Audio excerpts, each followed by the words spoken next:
तो hi everyone, मैं हूं शिवम द्विवेदी और आप देख रहे हैं अपना पसंदीदा चैनल ज्ञानोदय के गुरुजी। आज के इस वीडियो में हम लोग बात करने वाले हैं सामाजिक विज्ञान के एक ऐसे चैप्टर के बारे में जिसका नाम है वन एवं वन्य जीव संसाधन। ये जो चैप्टर है बच्चों, ये आपके बोर्ड एग्जाम के नजरिए से बहुत इंपॉर्टेंट है, क्योंकि यहां से आपके पेपर में एक शॉर्ट क्वेश्चन और एक साथ में एमसीक्यू कंफर्म है। यानी कि बच्चों आपको पांच से 6 नंबर इस चैप्टर के अंतर्गत आपको पेपर में क्वेश्चन मिल जाएंगे। और चैप्टर अगर एग्जाम के नजरिए से बात करें तो भैया बहुत इंपॉर्टेंट है। तो एक बार फटाफट से मुझे ये बताइएगा, क्या आप लोगों को मेरी आवाज आ रही है और क्या आप लोग मुझे सुन पा रहे हैं? देखते देखते हम देख पा रहे हैं कि हमारे साथ यहाँ पे बहुत सारे बच्चे हमारे साथ लाइव आ चुके हैं। तो एक बार फटाफट से बच्चों बता दो, क्या मेरी आवाज आ रही है? क्या आप लोग सुन पा रहे हो? यस, वेरी गुड, बहुत सारे बच्चे हमारे साथ लाइव आ गए। ये चैप्टर बच्चों एग्जाम्स के अगर नजरिए से बात करें तो बच्चों आपको 5 से 6 नंबर दे करके आपको पक्का दे करके जाएगा, राइट? तो 5 से 6 नंबर आपके इस चैप्टर से कंफर्म होंगे। और बच्चों बूंद बूंद से सागर भरता है, और अगर हम एक चैप्टर से इतने नंबर स्कोर कर सकते हैं तो भाई सोचो कि जब हम ये सारे चैप्टर को कवर कर लेंगे तो क्या होगा। एक नजर मैं आपको दिखाना चाहता हूं कि भाई मैं इसमें क्या लेकर के आया हूं। तो आप जब एक बार देखोगे तो आपको लगेगा कि भाई बहुत अच्छी तरीके से सर हमारे लिए मेहनत करके आए हैं। बहुत सारे क्वेश्चंस जैसे फ्लो चार्ट के माध्यम से या जो भी एग्जाम के लिए इंपॉर्टेंट है वो सब कुछ जो है वो सर यहाँ पे लेकर के आए हैं। तो भाई हम हर एक छोटी से छोटी चीज को यहाँ पे बच्चों के साथ साझा करेंगे, राइट? बच्चों विषय सूची अगर बच्चों हम बात करें तो हमारा सबसे पहला जो टॉपिक होगा वो हमारा होगा जैव विविधता, जहां से हमारे पेपर का सबसे महत्वपूर्ण प्रश्न आता है कि जैव विविधता क्या है। भारत में वनस्पति जात और साथ ही साथ में प्राणी जात, इसके बारे में डिस्कशन करेंगे। हम जातियों का वर्गीकरण करेंगे। भारत में वन और वन्य जीव संरक्षण किस प्रकार से होता है, कौन कौन से अधिनियम आए और किस प्रकार से उन अधिनियम में फैसले लिए गए, वो सारी चीजें डिस्कस करेंगे। वन एवं वन्य जीव के प्रकार यहाँ पे डिस्कस करेंगे और हम उनका वितरण डिस्कस करेंगे। यानी कि यहाँ पे हम वनों के प्रकार के बारे में डिस्कस करेंगे कि भैया वन कितने प्रकार के होते हैं, और बेसिकली 3 प्रकार के वन होते हैं जो यहाँ पर डिस्कस करेंगे। फिर उसके बाद बात करेंगे समुदाय के बारे में और वन संरक्षण के बारे में। समुदाय यानी कैसे कैसे लोग हैं जिन्होंने वन संरक्षण में बहुत मदद की है, और जैसे कि यहाँ पे हम लोग डिस्कस करेंगे चिपको आंदोलन क्या होता है ना, और साथ ही साथ में हम वन संरक्षण के बारे में भी यहाँ पे बहुत सारी चीजों को डिस्कस करने वाले हैं। तो एक बार फटाफट से सारे बच्चे आ जाओ। यस, एक बार फटाफट से सारे बच्चे आ जाइएगा। चलिए स्टार्ट करें, चलिए शुरू किया जाए। शुरू करते हैं। लेकिन भैया अगर आप पहली बार क्लास में आए हैं हमारी, तो चैनल को सब्सक्राइब करिएगा। यहाँ पे डेली शाम को 7 बजे क्लास होती है लाइव। और अगर आप मेरे प्यारे बच्चों आप डेली आ रहे हैं और आपने पहले से सब्सक्राइब कर रखा है तो आपका काम है कि डेली आकर के आपको वीडियो को सबसे पहले क्या कर देना है, लाइक कर देना है। ठीक, शुरू करते हैं बच्चों आज के चैप्टर को। सबसे पहली बात, इस चैप्टर का इंट्रोडक्शन, नाम है वन और वन्य जीव। ठीक, आप बहुत अच्छे से जानते हो कि वन एवं वन्य जीव संसाधन, वहां पे आपको जीव मिलेंगे तो आप समझ जाना। ठीक है, तो बच्चों ध्यान से सुनो। हमारी पृथ्वी पे हम लोग बहुत सारे छोटे छोटे से जीव देखते हैं, जैसे कि आप बैल भी देखते हो, है ना, आप ब्लू व्हेल भी देखते हो, आप चींटी भी देखते हो, आप मच्छर भी देखते हो, आप छोटे से छोटा जीव भी देखते हो और बड़ा सा बड़ा जीव भी देखते हो। और हमारी पृथ्वी पर हम छोटे छोटे से सूक्ष्म जीवाणुओं को पाते हैं बच्चों। हम बैक्टीरिया पाते हैं, हम जोक से लेकर के वट वृक्ष जो कि बहुत बड़ा होता है। वट वृक्ष का मतलब समझते हो क्या होता है? बरगद का पेड़। ठीक, अच्छा, हाथी, ब्लू व्हेल, ये बड़े बड़े से हम जीव देखते हैं, बड़े बड़े से हम वृक्ष देखते हैं, और ये दूसरे जीवधारियों के साथ में रहते हैं। इसी को हम कहते हैं जैव विविधता। इसी को क्या कहते हैं? जैव विविधता। यानी कि अब यहाँ पे ये समझ रहे होंगे कि भैया कुछ बड़े बड़े से जानवर, छोटे से छोटे जानवर, और साथ ही साथ में बच्चों यहाँ पे हमारे पास पेड़ पौधे, सब इस प्रकार से यहाँ पर पृथ्वी पर व्यवस्थित हैं, एक जटिल जाल के रूप में व्यवस्थित हैं। इसी को कहा जाता है जैव विविधता, यानी जीवों में पाई जाने वाली विविधता। अब इसके बारे में डिटेल में हमारे पास क्वेश्चन है, उसको डिस्कस करेंगे। तो इंट्रोडक्शन में आप ये बहुत अच्छे से समझ गए हैं कि भैया इस चैप्टर के अंतर्गत हम छोटे से छोटे जीवाणुओं के बारे में, बैक्टीरिया, जोक, ये सब चीजें यहाँ पे थोड़ी थोड़ी करके डिस्कस करेंगे। फिर आगे बढ़ते हैं बच्चों। अगर हम लोग बात करें तो जैसे मानव होता है और साथ ही साथ में दूसरे जीवधारी। अब दूसरे जीवधारियों में हमारा शेर आएगा, हमारे चीता आएगा, हाथी हो गया, ब्लू व्हेल हो गया, मछली हो गई, बतख हो गई, या कोई बहुत बड़े पेड़ पौधे हो गए। तो ये जो आपका मानव यानी हम लोग बच्चों और जीवधारी, ये हम लोग क्या करते हैं? एक जटिल पारिस्थितिकी तंत्र यानी कि बच्चों एक इकोसिस्टम का निर्माण करते हैं। क्या करते हैं? एक इकोसिस्टम का निर्माण करते हैं, और जिनका हम मात्र एक क्या है? हिस्सा है। यानी आप ये समझो कि जो आपको ये पूरा का पूरा इकोसिस्टम दिख रहा है। अब इकोसिस्टम क्या होता है, पारिस्थितिकी तंत्र क्या होता है, आपने 8th क्लास में 6th क्लास में भी ये टॉपिक जरूर पढ़ रखा है, जहां पे आपने ये पढ़ा होगा कि भैया देखो एक काम करते हैं ना कि छोटा सा कोई जीव होता है, फिर उसको बड़ा जीव खाता है, फिर बड़े को और बड़ा जीव खा लेता है, फिर उसके बाद मानव उसमें शामिल होता है, मानव पेड़ पौधे भी खाता है। और आपने ये चीज भी बहुत अच्छे से पढ़ी होगी कि भैया हमने प्राथमिक उत्पादक बहुत अच्छे से पढ़ रखे हैं, हमने उपभोक्ता के बारे में डिस्कशन कर रखा है। तो अगर उत्पादक के बारे में बात करें तो पेड़ पौधे होते हैं, ये बात आपने बहुत अच्छे से पढ़ी है। तो यहाँ पे ये लाइन ये बताने की कोशिश कर रही है कि जो हमारे हम लोग यानी मानव हैं और जो जीवधारी हैं, ये एक जटिल पारिस्थितिकी तंत्र का क्या करते हैं? निर्माण करते हैं, और मानव उसमें से सिर्फ एक हिस्सा है, हम एक छोटा सा हिस्सा है उसमें से। ठीक है, आ रही मेरी बात समझे? और आगे देखो जरा ध्यान से। वायु यानी कि बच्चों एयर, जिसको हम लोग क्या करते हैं? जिसको हम लोग सांस लेते हैं, यानी हम उसको अपनी बॉडी के अंदर भेजते हैं। साथ ही साथ में जल जो हम लोग पीते हैं, वो सारा हिस्सा है, किसका हिस्सा है? इकोसिस्टम का हिस्सा है। और मृदा जो अनाज पैदा करती है, यानी मिट्टी जिस पर हम अनाज पैदा करते हैं, जिसके बिना हम जीवित नहीं रह सकते। यानी ये बात आप बहुत अच्छे से समझ गए होंगे। यहां से ये निकल करके आ रहा है कि अगर जीव विविधता ना होती, अगर जीव विविधता ना होती, बहुत अच्छे से समझना, जीव विविधता अगर ना होती तो जीवन ही संभव ना हो पाता। सोचो कि अगर मानव इस पृथ्वी पे होता तो क्या जीवित रह पाता? नहीं रह पाता। क्यों? क्योंकि भाई अगर कोई अन्य जानवर नहीं होता तो मानव क्या खाता? अरे सर हम पेड़ पौधे खाते, चलो हम कहते हैं पेड़ पौधे भी ना होते। अब बताओ, मिट्टी ना होती तो क्या मानव जीवन संभव होता? नहीं होता। यानी जीवों में पाई जाने वाली अगर ये विविधता ना होती, विविधता का मतलब समझते हो अलग अलग रूप जीवों में पाए जाने वाले, अगर ये नहीं होते तो जीवन भैया पृथ्वी पे संभव नहीं हो पाता। अगर वायु ना होती हम सांस क्या लेते? पानी ना होती तो हम पीते क्या? यानी पानी होता ना तो हम पीते क्या? अगर मृदा ना होता तो भैया हम किस पे अनाज पैदा करते? इसका मतलब इसके बिना हम जीवित नहीं रह पाते। पौधे, पशु, सूक्ष्म जीवी इनका क्या करते हैं? पुनः सृजन करते हैं, यानी वापस से बनाते हैं। जैसे फॉर एग्जाम्पल केचुआ क्या करता है?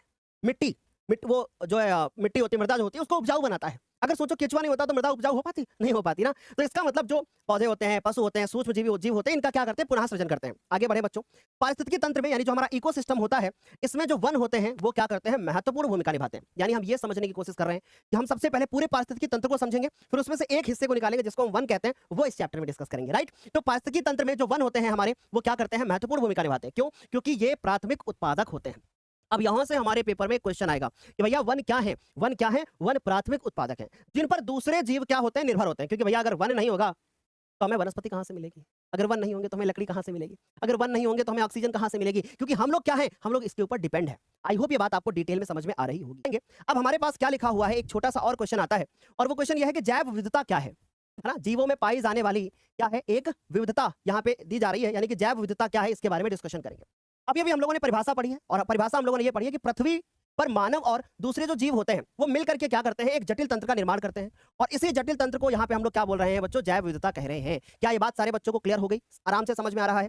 क्या यहाँ तक समझ में आया? फिर देखो क्या कह रहे हैं। कह रहे हैं कि जैव विविधता की अवधारणा किसने सबसे पहले प्रस्तुत की थी? तो इसकी अवधारणा सबसे पहले एक हमारे पास व्यक्ति है जिनका नाम है मेरे प्यारे बच्चों वाल्टर जी रोशन। इन्होंने प्रस्तुत की थी, और कब प्रस्तुत की थी? 1986 में प्रस्तुत की थी। और इन्होंने पौधों और जंतुओं में, पौधों और सूक्ष्म जीवों की विभिन्नताओं के लिए इन्होंने किया था। क्या यहाँ तक सारे बच्चों को क्लियर? एक बार फटाफट से बताओगे। क्लियर हो गया सभी बच्चों को यहाँ तक?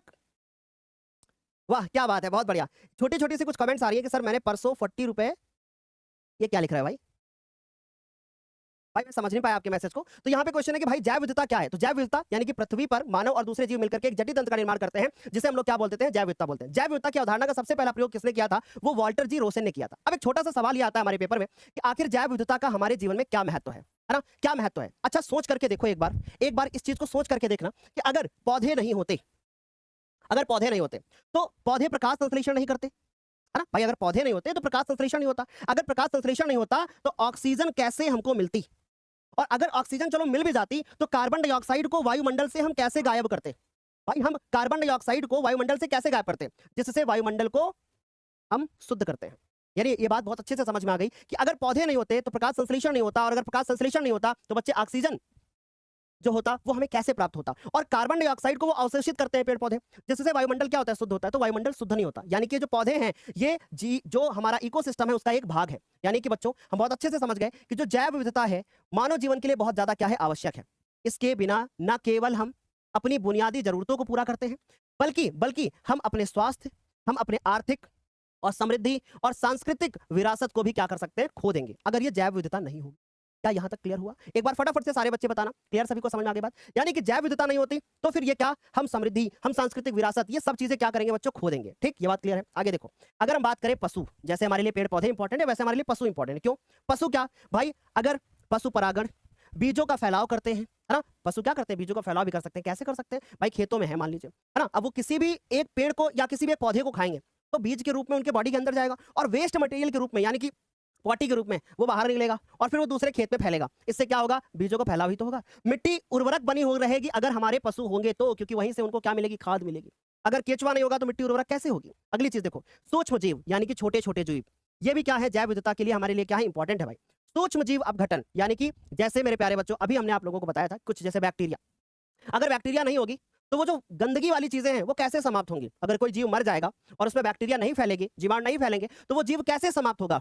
वो जीव तो पड़ा रहेगा ना भाई, समाप्त कैसे होगा बच्चों? तो सूक्ष्म जीव अपघटन पोषक तत्वों के चक्रण में क्या करते हैं? महत्वपूर्ण भूमिका निभाते हैं। तो ये जैव विविधता का एक छोटा सा हमने एक और यहाँ पे आपको महत्व समझाने की कोशिश करी है। क्या यहाँ तक सारे बच्चों को समझ में आ गया? एक बार फटाफट से बता दो। क्लियर? आगे बात समझ में? आगे चले, चलिए अब हम बच्चों आगे बढ़ते हैं। हमारे पास यहाँ पे एक ये वही सेम चीजें लिखी हैं, भारत में वनस्पति जात और प्राणी जात। अब मन में एक सवाल ये आ रहा होगा कि सर वनस्पति जात और प्राणी जात का क्या मतलब है? वनस्पति जात और प्राणी जात का क्या मतलब है? वनस्पति जात यानी कि भारत के अंदर वनस्पति जात, जैसे कि वन के बारे में बात करें, प्राणी जात में अगर हम लोग बात करें बच्चों, तो जैसे मानव आ गया, पशु आ जाएंगे इसमें, ठीक। तो हम बहुत अच्छे से समझ रहे हैं कि भारत जैव विविधता के संदर्भ में अगर देखें तो विश्व के सबसे समृद्ध देशों में से एक है। यानी अगर आपसे एक सवाल हम पूछ लें कि जैव विविधता के मामले में सबसे पहला देश कौन सा है जहां पे बहुत ज्यादा जैव विविधता पाई जाती है? सर जैव विविधता पाई जाती है, ये बात थोड़ा सा एक्सप्लेन कर दो अच्छे से, मैं बताता हूं। सबसे ज्यादा जीवों में विविधता किस देश में पाई जाती है? क्या जवाब होगा? भारत। और उसका कारण क्या है? उसका कारण यह है कि भारत की जलवायु।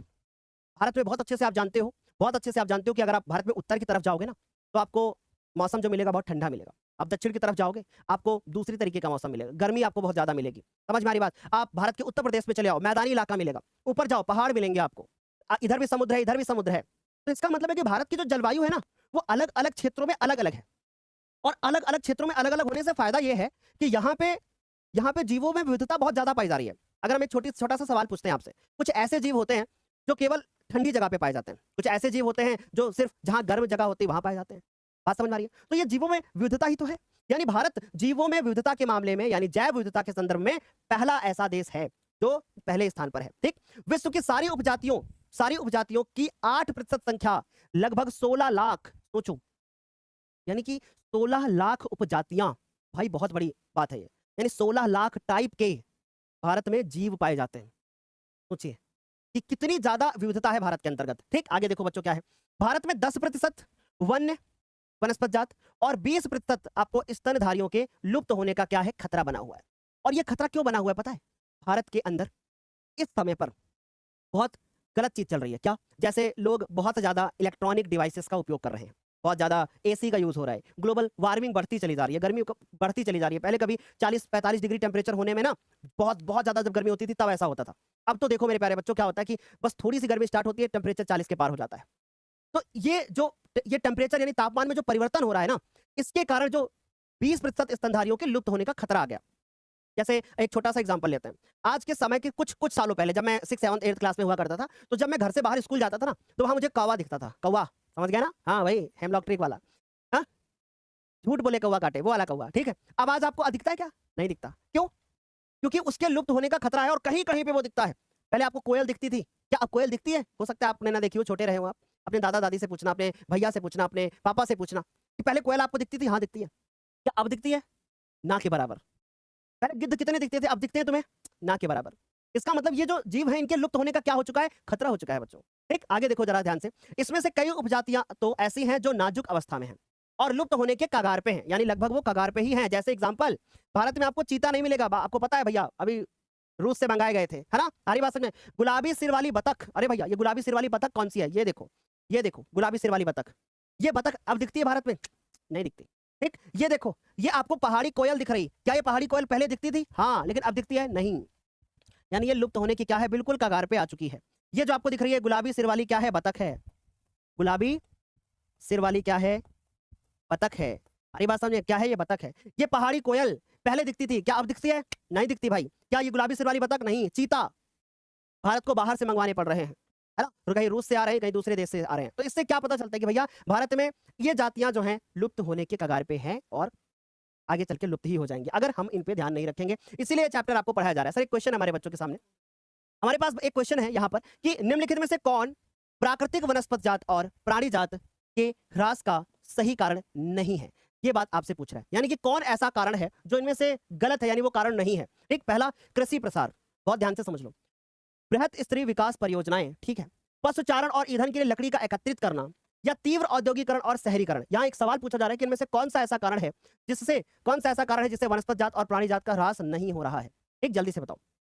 पहला, नीचे से पढ़ना शुरू करते हैं। तीव्र औद्योगिकरण और शहरीकरण। क्या शहरीकरण होने से वन कट रहे हैं? यस। तो ये वनस्पति जात और प्राणी जात के ह्रास होने का कारण है, इससे जानवर गायब हो रहे हैं, इससे वनस्पति जो है वो कम हो रही है। समझ में आ रही बात? आगे देखो, करें पशुचारण और ईंधन के लिए लकड़ी एकत्रित करना। मेरे प्यारे बच्चों, अगर हम पशुचारण कराएंगे या ईंधन के लिए लकड़ी एकत्रित करेंगे तो कितनी लकड़ी इकट्ठा कर लेंगे हम? कितनी लकड़ी हम इकट्ठा कर लेंगे? समझने की कोशिश करो, कितनी लकड़ी इकट्ठा कर लेंगे, कितनी हम जला डालेंगे, है ना? तो ये होता है कि भैया हम वन को काट डाल रहे हैं, क्योंकि हम इसलिए काट के उनको डाल रहे हैं भैया क्योंकि हमें इससे फर्नीचर बनाना है। तो फिर वो कारण हो सकता था। पर आप ये सोचो कि केवल पशु चराने से जो है वनस्पति जात और प्राणी जात गायब हो रहा है, तो ऐसा नहीं है। ठीक, तो करेक्ट आंसर हो जाएगा हमारा सी। अब दूसरे वाले को समझ लेते हैं। वृहत स्त्री विकास परियोजनाएं, यानी बड़ी बड़ी जो परियोजनाएं आ रही हैं, क्या इन परियोजनाओं के कारण क्या इन परियोजनाओं के कारण मेरे प्यारे बच्चों हमारी जो प्राकृतिक वनस्पत जात है या फिर हमारी जो प्राणी जात है वो गायब हो रही है? बिल्कुल। क्यों गायब हो रही है? क्योंकि भाई जो वन है कटे जा रहे हैं भाई, तो वनस्पत कहाँ से मिलेगी? समझ में आ रही बात? फिर उसके बाद कृषि प्रसार, कृषि के प्रसार से बिल्कुल हो रहा है, क्योंकि लोग क्या कर रहे हैं, वनों को काट करके खेत बना ले रहे हैं। आगे चलते हैं बच्चों अगले सवाल की तरफ। अगला सवाल जरा ध्यान से देखो, जातियों का वर्गीकरण। यानी अभी तक हम क्या कर रहे थे? अभी तक हम वनों के बारे में डिस्कशन कर रहे थे, अब हम लोग क्या कर रहे हैं? जातियों के बारे में बात कर रहे हैं। अंतरराष्ट्रीय प्राकृतिक संरक्षण और प्राकृतिक संसाधन संरक्षण के संघ द्वारा, यानी ये जातियां हमने अपने आप नहीं बनाई। ये किसने बनाई? ये इंटरनेशनल जो हमारा प्राकृतिक संरक्षण और प्राकृतिक संसाधन संरक्षण संघ है, यानी जो यूनियन है, उसके द्वारा बनाया गया है। ठीक, यानी कि कुछ व्यक्तियों के समूह द्वारा, किसी एक बड़े ऑर्गेनाइजेशन के द्वारा बनाया गया है ये। और ये हमारे पास 3 प्रकार की है। पहली जो है बच्चों हमारे पास वो है सामान्य जातियां। सामान्य जातियां मतलब वो जातियां जिनकी संख्या जीवित रहने के लिए सामान्य मानी जाती है, जैसे पशु, पेड़, ये हमारे क्या है भैया, आगे लंबे समय तक चलेंगे। क्लियर हो गई बात? तो ये सामान्य जातियों के अंतर्गत आएंगे। दूसरा, संकटग्रस्त जातियां। नाम से ही पता चल रहा है कि ऐसी जातियां जिनके लुप्त होने पर क्या है? संकट बना हुआ है, यानी कि ऐसी जातियां जिनके लुप्त होने का खतरा बना हुआ है, संकट बना हुआ है। ठीक, संकट का मतलब समझ गए, यानी कि खतरा। जैसे कि काला हिरण, जैसे कि मगरमच्छ। आपको मगरमच्छ कहां दिखता है? चिड़ियाघर में ना, जंगलों में मगरमच्छ गायब हो रहे हैं, पता है आपको? ठीक, काला हिरण, मगरमच्छ, भारतीय जंगली गधा, जैसे सामने खड़ा है तुम्हारे तो हमने क्या कहा? ये दूसरा हो गया बच्चों हमारा एग्जाम्पल। क्लियर हो गई बात? आगे देखो क्या है तीसरा, दुर्लभ जातियां। दुर्लभ से ही नाम से ही पता चल रहा है, ऐसी जातियां जो हमें दिखाई ही नहीं पड़ रही हैं आजकल। इन जातियों को हम कौन सी जातियां बोलेंगे? दुर्लभ जातियां। इन जातियों की संख्या क्या है? बहुत कम है। यानी कि ऐसी जातियां जिनकी संख्या क्या है? बहुत ज्यादा क्या है? कम है। उनको हम क्या बोलते हैं? उनको हम दुर्लभ जातियां बोलते हैं। इनको प्रभावित करने वाली विषम परिस्थिति नहीं परिवर्तित होती, तो संकटग्रस्त जातियों की श्रेणी में आ सकती हैं। यानी ये दुर्लभ जातियां जो कभी कभी हमको दिखाई दे जाती हैं। जैसे कि एग्जाम्पल में शिवम सर जब गांव में बाहर निकलते हैं तो लोग पूछते हैं, भाई कहाँ थे, कब आए भाई? दुर्लभ दर्शन है उनके। अगर सोचो कि शिवम सर का ध्यान ना रखा गया तो ये संकटग्रस्त में हो जाएंगे तो मैं ये समझाने की कोशिश कर रहा हूं कि दुर्लभ जातियां ऐसी जातियां हैं जो हमें कभी कभी दिखाई देती हैं, जिनके ऊपर संकट अभी आया नहीं है, लेकिन अगर इनका संरक्षण ध्यान से ना किया गया तो ये दुर्लभ हो जाएंगे। जैसे एग्जाम्पल, जैसे लोमड़ी। लोमड़ी की खूब कहानियां सुना आपने, अंगूर खट्टे हैं, लेकिन क्या वास्तव में तुम्हें लोमड़ी दिखाई देती है आसपास? नहीं। हिमालयन ब्राउन भालू, है ना, हिमालय में पाया जाने वाला भूरे रंग का भालू, वो सिर्फ किताबों में दिखता है, हमें वास्तव में कभी ऐसे दिखाई नहीं देता, या कहीं हमें टीवी में ऐसे दिखाई नहीं देता। क्यों? क्योंकि वो दुर्लभ जाति है, बहुत ना के बराबर कहीं दिखेगा आपको। समझ में आ रही बात? अच्छा, एक छोटा सा सवाल पूछूं आपसे, कभी अपने अपने पास से, बहुत ज्यादा पास से किसी जंगली जानवर को देखा है आपने? लाइक शेर, चीता, भालू, हाथी, जो जंगल में हो। चिड़ियाघर में तो तुम लोग देखे होंगे, कहीं जंगल में देखा? मैं बताता हूँ छोटी सी कहानी आपको। आज से 3 साल पहले मैं ना गया था उत्तराखंड में, एक नेशनल पार्क है जिसका नाम है जिम कॉर्बेट नेशनल पार्क। उसी के पास में एक और पार्क है नेशनल पार्क, जिसका नाम है मेरे प्यारे बच्चों राजा जी नेशनल पार्क। और जिम कॉर्बेट नेशनल पार्क का नाम बदल करके अब रख दिया गया है रामगंगा नेशनल पार्क। पहले उसका नाम होता था जिम कॉर्बेट नेशनल पार्क। ठीक, आ रही मेरी बात सुनने? तो मैं वहां गया हुआ था, जो गाड़ियां नहीं होती जिप्सी टाइप वाली, तो हम थे, हमारे साथ भैया थे, भाभी थी, दिव्यांशी मैम थी, अंकिता मैम भी हमारे साथ में थी, और आदर्श सर भी थे। तो हम ये 4 लोग, और भैया भाभी और उनके 2 छोटे छोटे बच्चे। मैं आपको बताऊं, तेंदुआ को हमने बहुत ज्यादा पास से देखा है। उससे मुश्किल से जो दूरी रही होगी वो 10 से 15 फीट की रही होगी। और 10 से 15 फीट का मतलब आप बहुत अच्छे से समझते हो कि आप रूम के एक कोने में बैठे हो, दूसरे कोने पे आपके तेंदुआ बैठा हो। इतने पास से हमने देखा है, और फिर भी उस गाड़ी का ड्राइवर डर नहीं रहा था, और गाड़ी ओपन थी। सोचो कि बहुत भयानक मंजर रहा होगा। हम लोग तो बिल्कुल कांप गए थे, और उस ड्राइवर ने कहा चिल्लाना मत। ठीक, तो अब सोच लो कि उस समय क्या हाल रहा होगा हमारा। तो अब तेंदुआ अभी उसमें नहीं आया, क्योंकि तेंदुआ अक्सर आप लोगों को पीलीभीत में दिख जाता है, उत्तर गांव बोल रहे हैं, उत्तर प्रदेश के अंतर्गत जो हमारा पीलीभीत आता है। चौथा है हमारे पास स्थानिक जातियां। स्थानिक जातियां मतलब इस प्रकार की जातियां प्राकृतिक और भौगोलिक सीमाओं में अलग अलग विशेष क्षेत्रों में पाई जाती है, जैसे कि निकोबारी कबूतर, अंडमानी जंगली सुअर, या जैसे आप पेंगुइन की बात कर लो तो आपको अंटार्कटिका में मिलेगा। ठीक, आ रही मेरी बात में? यानी किसी एक स्थान के लिए जो जाति प्रसिद्ध हो, जैसे हम एग्जाम्पल पेंगुइन ले लेंगे, तो भैया वो अंटार्कटिका में ही मिलेगी। आप उसको यहाँ ले आओगे तो उसकी मृत्यु हो सकती है, क्योंकि वो उस टेम्परेचर में रहती है, तो उसको हम स्थानिक जातियों के अंतर्गत रखेंगे। फिर उसके बाद हमारे पास है यहाँ पे लुप्त जातियां। हम आपको 3 प्रकार की बोल रहे थे, पर यहाँ पे 5 प्रकार की हैं। ये वो जातियां हैं जिनके आवासों में खोज करने पे ये अनुपस्थिति इनकी पाई गई। जैसे एशियाई चीता, जब एशियाई चीता को ढूंढने की कोशिश करी गई तो वो दिखाई नहीं, जैसे भी हमने पिक्चर आपको दिखाई थी। गुलाबी सिर वाली बतख, यानी ये क्या है? ये जातियां क्या हो चुकी हैं? लुप्त हो चुकी। तो एक सवाल आपसे पूछा जाएगा कि बताओ गुलाबी सिर वाली बतख कौन सी जाति के अंतर्गत आएगी, तो आप बताओगे भैया लुप्त हो चुका है। ऐसा सवाल आएगा पेपर में आपके। ठीक, अब हमारे पास आता है कि भारत में वन और वन्य जीव संरक्षण। बहुत अच्छे से समझने का प्रयास करना इंपॉर्टेंट है बच्चों, यहाँ ठीक ध्यान से समझना। भारत में वन और वन्य जीव संरक्षण। अब यहां से एक क्वेश्चन जो है हमारे पास बनेगा। अब मन में एक सवाल आ रहा होगा कि ये हेडिंग हमें क्या बताने की कोशिश कर रही है? ये हेडिंग हमें ये बताने की कोशिश कर रही है कि भारत के अंदर जो हमारे वन हैं और वनों में पाए जाने वाले जो जीव हैं, उनका संरक्षण आखिर क्यों जरूरी है और उनका संरक्षण क्यों किया जाएगा, और आखिर क्यों किया जा रहा है? मेरी बात समझ में आ रही है? यानी भारत के अंदर जो हमारे वन हैं और वनों में पाए जाने वाले जो जीव हैं, उनका जो संरक्षण है, वो आखिर क्यों ज़रूरी है और उसके लिए क्या कदम उठाए गए, वो डिस्कस करेंगे। तो बच्चों ध्यान से समझना, संरक्षण से पारिस्थितिकी की जो विविधता होती है, यानी कि जीवों में पाई जाने वाली जो विविधता होती है, वो क्या होती है? बनी होती है। मेरी बात समझ में आ गई? यानी कि संरक्षण से पारिस्थितिकी की विविधता क्या होती है? बनी रहती है। हमारे जीवन का साध्य साधन जैसे कि जल, वायु, मृदा, ये सब क्या है? बने रहते हैं। इसलिए संरक्षण बहुत ज़रूरी है। जैसे कि एग्ज़ाम्पल हम आपको लेकर के बताते हैं। अगर आप अपने जैसे मान लीजिए आपके पास एक आम की बाग है और आप अगर उस आम की बाग का संरक्षण नहीं करोगे, तो अगले साल क्या उसमें आपको आम खाने को मिलेगा? नहीं मिलेगा। अगर आपके पास खेत है, उस खेत की मेड़बंदी अगर आप ढंग से नहीं करोगे यानी उसका संरक्षण सही से नहीं करोगे, तो क्या उसमें फसल आप ढंग से पैदा कर पाओगे? नहीं। अपने छोटे बच्चों का अगर आप संरक्षण सही से नहीं करोगे, तो क्या बड़े होकर के वो आपका ध्यान रख पाएँगे? नहीं। वैसे ही भारत में अगर आप वनों का संरक्षण ढंग से नहीं करोगे, तो उनसे मिलने वाली चीज़ें क्या भविष्य में आपको मिल पाएँगी? नहीं। इसीलिए संरक्षण बहुत आवश्यक है और इससे जो हमारी पारिस्थितिकी विविधता है, यानी कि जो हमारा जैव विविधता है, वो बना रहता है। जीवों में पाई जाने वाली विविधता बनी रहती है। अब होता क्या है? आगे सुनो। अब ये बड़ा ही इंपॉर्टेंट पॉइंट है, बहुत अच्छे से समझना। कुछ हमारे पर्यावरण संरक्षक थे। इसमें से कुछ व्यक्ति या कोई व्यक्ति का समूह राष्ट्रीय वन्य जीवन सुरक्षा कार्यक्रम की पुरजोर मांग पर, यानी कि पर्यावरण संरक्षकों ने राष्ट्रीय वन्य जीवन सुरक्षा कार्यक्रम की पुरजोर मांग पर भारतीय वन्य जीवन अधिनियम 1972 में क्या कर दिया? लागू कर दिया। यानी जो पर्यावरण संरक्षक थे, उन्होंने जो जीवन सुरक्षा कार्यक्रम यानी कि एक प्रकार का कह सकते हैं प्रोग्राम था, उसकी मांग थी कि अगर भारत में वन्य जीवन अधिनियम नहीं आया, वन्य जीवन अधिनियम का मतलब कि वन्य जीवों को संरक्षित रखने वाला अधिनियम, समझ में आ रही बात? अगर वो नहीं आएगा, तो जो वन्य जीवों के आवास, उनके रक्षण के अनेक जिसमें प्रावधान शामिल थे, वो ढंग से नहीं हो पाएंगे। अर्थात कहने का ये है यहाँ पे कि अगर 1972 में वन्य जीवन अधिनियम नहीं आया होता, तो जो वन्य जीव थे, उनके जो घर थे, उनका जो आवास था, वो अब नहीं बचा हुआ होता, अब तक समाप्त हो गया होता। ठीक? इसीलिए जैसे एक छोटा सा एग्जांपल है, आपने बहुत अच्छे से सुना होगा कि सलमान खान जी जो थे, वो हिरण, अब पता नहीं ये बात कितनी सही है कितनी गलत है, मैं इसके ऊपर तर्क नहीं देना चाहता, लेकिन एक बात मैं बता रहा हूँ कि भैया उन्होंने हिरण को क्या कर दिया था? मार दिया था, है ना? तो अब हिरण को जब उन्होंने मार दिया था, मैं एग्जाम्पल ले रहा हूँ क्योंकि ऐसा सुना सुना है, आपने न्यूज में देखा होगा। तो अगर ये अधिनियम नहीं बना होता, तो उन्होंने हिरण मार दिया था, कोई फर्क ना पड़ता। फिर उन्होंने मारा था, उनके जैसे और लोग मारते और फिर तो हिरण खत्म हो जाता। समझने की कोशिश कर रहे हैं या कर रहे हैं ना आप कि भैया हिरण खत्म ही हो जाते हैं।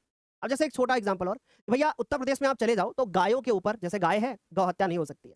अब सोचो अगर कि गौ हत्या के ऊपर कोई रोक ना लगाई जाए, तो क्या होगा? एक समय आएगा कि आपको गाय नहीं मिलेंगी, गाय गायब हो जाएंगे, जानवर गायब हो जाएंगे। क्यों गायब हो जाएंगे? क्योंकि लोग उनको मार करके खा जाएंगे। इसका मतलब यह है कि ये जो अधिनियम आया, इससे वन्य जीवों के की रक्षा की गई, उनके आवासों के रक्षण के अनेक उसमें प्रावधान शामिल किए गए। आवासों मतलब कि जैसे वनों के, है ना? फिर आगे देखो क्या है, इस कार्यक्रम का एक उद्देश्य था। क्या उद्देश्य था? कि चलो ठीक है भाई, जो जीव निपट गए कोई बात नहीं, लेकिन जो बची हुई संकटग्रस्त जातियां हैं, इनका बचाव किया जाए, इनका शिकार ना होने पाए उसके ऊपर प्रतिबंध लगाया जाए, वन्य जीव आवासों का कानूनी रक्षण किया जाए, जंगली जीवों के व्यापार पर रोक लगा दी जाए। जैसे आपने सुना होगा कि मोर, मोर के पंख, उसकी त्वचा, उसका मांस, उसके ऊपर प्रतिबंध लगा हुआ है कि आप मोर को मार नहीं सकते। अगर आप मारते हुए पकड़े गए तो आपको कानूनन सजा हो जाएगी। समझ में आ रही बात? तो ये इससे क्या पता चला? इससे ये पता चला बच्चों, इससे ये पता चला कि भाई ये अधिनियम अगर नहीं होता तो अब तक बहुत सारी और जातियां समाप्त हो चुकी होती। आगे देखो क्या है, केंद्रीय सरकार यानी जो सेंट्रल गवर्नमेंट है, कई परियोजनाओं की भी उसने घोषणा की, जिनका उद्देश्य क्या था कि जो गंभीर खतरे में पड़े हुए कुछ विशेष वन प्राणी थे, उनको रक्षण प्रदान करना। यानी ये सेंट्रल गवर्नमेंट ने ऐसी बहुत सारी और वो परियोजना लेकर के आई, जिसके माध्यम से जो जीव संकटग्रस्त थे, उनको रक्षण प्रदान किया गया। इन प्राणियों में कौन कौन था? जैसे बाघ। अब बाघ लिखा हुआ है तो चलो इससे एक छोटी और बात बता देते हैं। बाघ परियोजना भी आई थी। जब 1972 में ये आया, तो एक साल के बाद 1973 में एक और परियोजना आ गई, जिसे हम टाइगर प्रोजेक्ट के नाम से जानते हैं। वो 1973 में आ गई, नोट कर लेना, इंपॉर्टेंट सवाल है। अभी आगे लिखा लिखाया भी देंगे हम आपको। एक सींग वाला गैंडा, अब बहुत अच्छे से इस बात को भी नोट कर लेना। एक सींग वाला गैंडा, सुनते जाओ, ये काजीरंगा नेशनल पार्क। क्या कहा हमने? Kaziranga national park. ये जो काजीरंगा नेशनल पार्क है, यानी काजीरंगा राष्ट्रीय उद्यान, हिंदी भाषा में बात करें तो, उसके लिए एक सींग वाले गैंडे के लिए फेमस है। यानी उस गैंडे के एक सींग होती है ऐसे नाक के पास में, उसके लिए फेमस है। कश्मीरी हिरण, आपने ये सुना होगा, कश्मीरी सर क्या बोलते हैं उसको? कश्मीरी जो हिरण जो यूज होता है, लोग यूज करते हैं, तो कश्मीरी जो हिरण होता है, हाँ, मृग, उसको कुछ बोलते हैं लोग, उसको कस्तूरी, कस्तूरी मृग का क्या बोलते हैं सर उसको? कस्तूरी मृग, यानी कि जो, हाँ, उसके नाभि में होता है। लोग उसको ज्यादातर तंत्र वंत्र में ज्यादा यूज करते हैं। खुशबू के चक्कर में उसकी स्मेल बहुत ज़्यादा होती है। आपने सुना होगा या आप कभी किसी देव स्थान पर गए हो जहाँ पर मंदिर वगैरह है, या जैसे आप फॉर एग्जांपल आप अभी वैष्णो देवी चले जाओ। वहाँ से जब आप जम्मू पहुँचोगे तो आपको रोड पे जो है ना उसकी पूरी मार्केट ही मिल जाएगी, जहाँ पे आपको कस्तूरी हिरण का जो नाभि में पाया जाने वाला कोई एक चीज़ होती है, वो उसकी स्मेल बहुत होती है। स्मेल के कारण लोग उसको खरीद करके लेके जाते हैं, ठीक? तो ये जो कश्मीरी हिरण, इसकी वजह से क्या हुआ? भैया कहा भैया इसकी स्मेल बहुत अच्छी होती है, उसी को निपटा दियो भैया। ये जो कश्मीरी हिरण था उसी को उड़ा दिया गया। उनकी संख्या ही बिल्कुल गायब हो गई। समझ में आ रही बात? ठीक? मगरमच्छ, अब मगरमच्छ उसके ऊपर की जो स्किन होती है, यानी उसकी जो त्वचा होती है भाई बहुत कठोर होती है। लोगों ने उसका यूज़ करके बड़े-बड़े आलीशान बिल्डिंग में बिल्कुल डिज़ाइन-विज़ाइन में उनको लगा के बिल्कुल रख दिया। भाई मगरमच्छ का देखो पूरा स्ट्रक्चर ही पूरा बॉडी का वो डिज़ाइन में लगाए हुए हैं, शो में लगाए हुए हैं। अब इससे क्या होगा कि इससे वही तो होगा ना कि इनकी संख्या में कमी तो आएगी ना? आएगी कि नहीं कमी आएगी बताओ? घड़ियाल, इनकी संख्या कम मिलेगी आपको। एशियाई शेर, अन्य प्राणी भी इसमें क्या थे? शामिल थे। तो यहां से भी एक क्वेश्चन आ जाता है कि भैया केंद्रीय सरकार ने, भारत की जो केंद्रीय सरकार है, उसने जो परियोजना वो जो परियोजना लेकर के आई थी, उनमें कौन से जीव ऐसे थे जिनके संरक्षण पर ध्यान दिया गया था?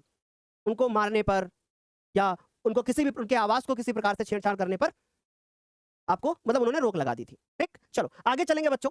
अब एक छोटा सा सवाल हमारे पास आता है और ये सवाल ये है, सर पोल दे दीजिएगा हमारे बच्चों को। एक सवाल ये है कि भारतीय वन्य जीवन संरक्षण अधिनियम जो है वो सर्वप्रथम कब लागू किया गया था? 1948 में, 1952 में, या 1970 में, या 1972 में? जल्दी से बता दो, बहुत इंपॉर्टेंट सवाल है कि भारतीय वन्य जीवन संरक्षण अधिनियम कब लागू किया गया था? 1948 में? भारत तो भैया इस समय पे आजाद हुआ एक ही साल हुआ था, हैं? तो 1952 में बिल्कुल भी नहीं, 1970 में ना, 1972 में। ये सवाल क्या है हमारे लिए इंपॉर्टेंट है। यहाँ से एक सवाल जो है हमारा आ जाता है पेपर में। ठीक, आगे देखो अगला सवाल क्या है। सर बच्चे भी हमारे डी लिख रहे होंगे। गुड। भाई तुम लोग सुनोगे नहीं तो फिर गलत करके आओगे। अभी अभी मैंने बताया है इसका आंसर, फिर भी केवल 67% आंसर आ रहा है। कैसे काम चलेगा भाई? आगे देखो। अभी चौथा पॉइंट हमारे पास ये है कि भैया अब हमने 1972 में तो देख लिया, उसके एक साल बाद भारत सरकार ने बाघों के संरक्षण के लिए एक प्रोजेक्ट टाइगर मिशन जो है उसकी शुरुआत कर दी। अब प्रोजेक्ट टाइगर मिशन से बड़ी कंफ्यूजन आती है कि प्रोजेक्ट टाइगर मिशन से क्या केवल क्या टाइगर का ही संरक्षण करना था क्या? ना, प्रोजेक्ट टाइगर मिशन से मेरे प्यारे बच्चों, इससे बाघ जैसे संकटग्रस्त जातियों को क्या करना था? बचाना था। यानी बाघ जैसी जो संकटग्रस्त जातियां थी उनको बचाना था। एक मिशन आया जिसका नाम था प्रोजेक्ट टाइगर मिशन। आगे देखो। अब एक पांचवा पॉइंट बहुत इंपॉर्टेंट है कि वन्य जीवन अधिनियम 1980 और 1986 में आया। फिर सर्वप्रथम तो आपको बताया गया है कि भाई 1972 में। इसमें क्या हुआ? सैकड़ों तितलियां, जैसे आप चिड़ियाघर जाते हो तो वहां पे आपको तितलियां मिलती हैं, ठीक? तो वो संरक्षण के लिए रखी गई है कि भाई इससे क्या है कि ये जाति बची रहेगी, ठीक? पतंगों, पतंग मतलब जैसे कीट पतंग, जैसे आप छोटे थे तो कभी आपने छोटे में जब बारिश होती थी और बारिश मान लीजिए कि सुबह सुबह हुई और फिर दोपहर में बढ़िया धूप हो जाती थी, शाम के समय एकदम मौसम सुहावना होता है, उस समय पर एक कीट उड़ता था जिसको क्या बोलते थे? हाँ, जुगनू नहीं सर, शाम के टाइम में उड़ता था, उसके दो ऐसे पंख होते थे बड़े बड़े और खूब। हम लोग क्या करते थे? उसको पकड़ते थे और उसके पीछे हिस्से में धागा बांधते थे और उसको उड़ा देते। हाँ, ड्रैगन फ्लाई, है ना? अंग्रेजी में ड्रैगन फ्लाई, हिंदी में हमको नाम उसका याद नहीं आ रहा। हाँ, चुर्रा बोलते थे या चूरा ऐसा करके बोलते थे। उसके पीछे धागा बांधते थे, उड़ा देते थे। क्या इस समय पर वो आपको दिखाई देता? नहीं, वही पतंग है यहाँ पे। समझ में आ रही बात? भृंग, आपने छोटे छोटे से कीट देखे होंगे जो गंदगी में पाए जाते थे, अब नहीं दिखाई देते। ये भृंग ऐसे होते थे। समझते जाओ, बिल्कुल डीप में समझाएंगे क्योंकि मुझे पता है कि हमारा बच्चा किस लेवल का है। इस तरीके का कीट होता था। अब ये इस तरीके का कीट आपको नहीं दिखाई देता, इस तरीके से भृंग होते थे। ये भृंग है। समझ में आ रही बात? ये क्या है? भृंग। ऐसा होता था, ठीक? एक ड्रैगन फ्लाई, ड्रैगन फ्लाई जैसे मैंने अभी आपको बताया कि दो ऐसे पर जैसे निकले होते हैं। पतंग में और छोटे-छोटे से उड़ने वाले और कीट पतंग आ सकते हैं। क्या? आगे देखो क्या है? इनको भी संरक्षित जातियों में शामिल किया गया क्योंकि इनकी भी संख्या लगातार कम हो रही थी और अब तो खत्म ही हो गई लगभग। 1991 में पौधों की भी 6 प्रजातियां पहली बार इस सूची में शामिल की गई। यानी संकटग्रस्त सूचियों में 6 पौधों की भी प्रजातियां 1991 में शामिल की गई। ऐसा सवाल पेपर में आ सकता है और आता है। ठीक? अब यहां पे अगर आप ध्यान से देखोगे, यहां पे आपको हिरन दिखाई दे रहे हैं। देखो दिख रहे हैं आपको? ये क्या है? ये आपके कश्मीरी हिरन है, जिसमें हमने आपको बताया कि इनको अभी संकटग्रस्त जो है सूची में रखा गया। ठीक? आगे देखो। ठीक? अब इसको देखो भैया, ये एक सींग वाला क्या है? गैंडा। ये एक सींग वाला गैंडा कहाँ पे मिलेगा आपको? काजीरंगा राष्ट्रीय उद्यान में मिलेगा, यानी काजीरंगा नेशनल पार्क में मिलेगा। ये हिरन आपको कहाँ मिलेंगे? काजीरंगा नेशनल पार्क में मिलेंगे। तो ये पिक्चर इसलिए मैं आपको दिखा रहा हूँ ताकि अगर पेपर में क्वेश्चन आ जाए कि काजीरंगा नेशनल पार्क फेमस है एक सींग वाले गैंडे के लिए, दो दांत वाले हाथी के लिए ठीक है, या शिवम सर के लिए, या फिर दिवांशी मैम के लिए, तो आप क्या बताओगे? एक सींग वाले गैंडे के लिए। समझ गए? यहां तक सारे बच्चों को समझ में आ गया कि नहीं? अब तो गलत नहीं करोगे। बहुत बढ़िया। मैं यहाँ पे पढ़ा रहा हूँ और कुछ बच्चे मैं देख पा रहा हूँ चैट सेक्शन में बस लिखे चले जा रहे हैं, लिखे चले जा रहे हैं, खेलेगा फ्री फायर? हाँ बेटा, खेलेगा फ्री फायर। लेकिन फ्री फायर कब खेलेगा पता है? एग्जाम के बाद, ठीक है? फिर कस्टम, फिर हम बढ़िया सा तुमको अपनी आईडी देंगे और फिर हमारे साथ तुम फ्री फायर खेलना, ठीक है? अरे मेरी बात समझ में। लेकिन अभी मेरी एक छोटी सी रिक्वेस्ट, पढ़ाई कर लो, वरना फिर उस समय पे फायर तो होगी लेकिन फ्री में ना होगी। पापा बहुत भयंकर फायर करेंगे फिर, और फिर जो पापा फायर करेंगे ना, वो फायर फिर तुमको जिंदगी भर याद रहेगी बेटा। ठीक है, फिर तुमको 1 साल और पढ़ाई करना पड़ेगा, है ना? इसलिए अब बोलने से पहले खेलेगा फ्री फायर, सोच लेना, पापा आखिरी में तुम्हारा फायर फायर ना कर दें, ठीक है? इसीलिए पढ़ाई करते रहो। हाँ, समझ में आ गई बात? आगे चलें? देखो, आगे चलें बच्चों? चलो, अब हमारे पास एक परियोजना आती है जिसका नाम है बच्चों बाघ परियोजना या फिर प्रोजेक्ट टाइगर। अब ये प्रोजेक्ट टाइगर क्या है? समझते हैं। बाघ वन्य जीव संरचना में अति महत्वपूर्ण क्या है? जंगली जाति। अब ये सब बना के लिख रहे हैं भैया। अब जैसे मान लो तुमसे पूछ लिया जाए कि प्रोजेक्ट टाइगर, तो पहले थोड़ा बढ़ा करके लिखोगे कि नहीं भाई कि हाँ भाई ये क्यों आया? क्योंकि हमने बताया कि जो बाघ है वो जीवन संरचना में क्या है? अति महत्वपूर्ण जंगली जाति है। व्यापार के लिए बाघों का शिकार होता है ना? इसकी ऊपर की खाल जो होती है, ये वाली जो आपको दिखाई दे रही है, लोग इसको अपने महल में लगाते हैं, है ना?